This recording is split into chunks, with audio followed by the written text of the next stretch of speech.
Hi friends, ఈరోజు Sunday కదా, పిల్లలు పన్నీర్ కర్రీ చేయమని అడిగారు. సో సరే అని స్టార్ట్ చేశానండి. ఇంతలో మా పాప వచ్చి తనకి నైట్ కల వచ్చిందంట. చెప్పనా అమ్మ చెప్పనా అమ్మ అని అడుగుతుంటే సరే చెప్పవే అన్నాను. హాయ్ ఫ్రెండ్స్, మా అమ్మ కర్రీ చేస్తుంది కదా, చూస్తూ నేను చెప్పే స్టోరీ వినండి. నాకు రాత్రి కల వచ్చింది. కలలో మేమందరం ఒక అందమైన ఇల్లు కట్టుకున్నాం. మా అక్కయ్య నేను టీవీలో కార్టూన్ ఛానల్స్ చూస్తాం. అప్పుడప్పుడు మేము రిమోట్ కోసం ఫైట్ కూడా చేసుకుంటాం. మాకు ఒక స్పెషల్ రూమ్ ఉంది. ఆ రూమ్లో ఎలా ఉందంటే వాల్స్ అన్నీ కూడా వేఫర్స్తో కట్టినట్టుంది. ఫ్లోర్ మొత్తం, అసలు ఇల్లు మొత్తం చాక్లెట్స్తో నిండిపోయినట్టుంది. ఏమేం చాక్లెట్స్ చెప్పమంటావా అమ్మా? చెప్పు Varsha. KitKat, Dairy Milk, Munch, 5 Stars, Snickers, Cadbury, ice creams, Perks, ఇంకా చాలా ఉన్నాయి. అబ్బబ్బబ్బా, చాలా ఉన్నాయి. నాకు అవన్నీ గుర్తు రావట్లేదమ్మా. అమ్మో, ఇన్ని చాక్లెట్సా? ఇంత అందమైన ఇల్లా? సరే, మొత్తానికి నువ్వు ఎంజాయ్ చేసావా వర్ష? చాలా ఎంజాయ్ చేసాం అక్కయ్య నేను. సరే సరే. ఇంకా నా కథ అవ్వలేదు. ఇంకా ఉందా నీ కళ? అవును. సరేలే, నేను తర్వాత వింటాను. నాన్న వచ్చే టైం అవుతుంది, లంచ్ ప్రిపేర్ చేయాలి.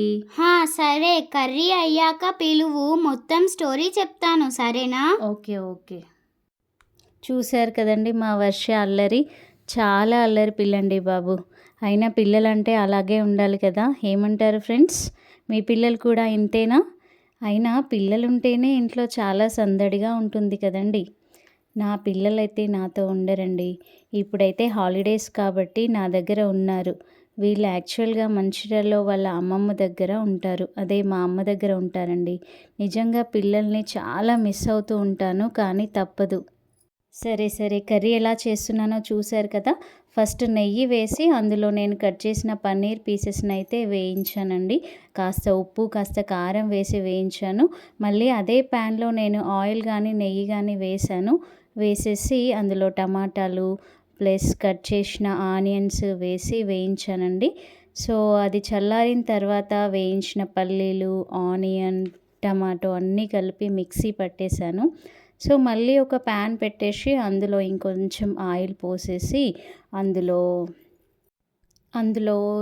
ఒక యాలక్కాయ, 2 దాల్చిన చెక్క పీసెస్, లవంగాలు ప్లస్ అల్లం వెల్లుల్లి పేస్ట్ వేసానండి. అవి కాస్త ఫ్రై అయ్యాక పచ్చిమిర్చి, ఇంకా అవి కూడా వేగిన తర్వాత నేను ముందుగా ప్రిపేర్ చేసినటువంటి పేస్ట్ వేసేసి తగినంత పసుపు, ఉప్పు, కారం వేసేసి ఆయిల్ పైనకి తేలేంత వరకు కూడా దాన్ని ఉడికించానండి.